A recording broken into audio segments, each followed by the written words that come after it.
Lagyan natin ng paminta at pampasarap. At lagyan natin ng patis. O, di ba sarap yan? Tapos, mekos-mekos natin yan. O. Yan, mekos-mekos natin. Para mag-mix lahat yung mga rekado niya. Masarap. Patuyuan natin siya. O, mayroon pang konting tubig. Pag natuyo na yan, saka natin siya sasabawan. Ayan o, tuyo na siya. O, tuyo na.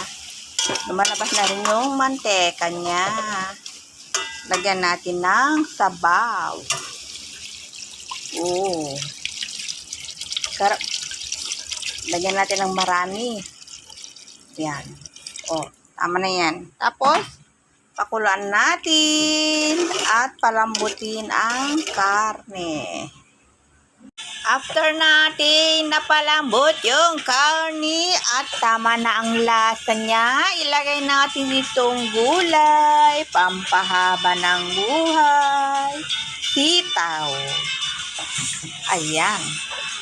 Ihalo-halo lang natin. Yan, haba pa nito oh. Hindi pa naputol.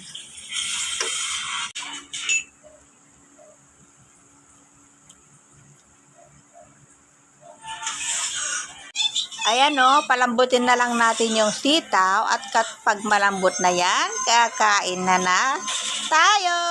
Kainan na. Ayan, luto na. Kainan na.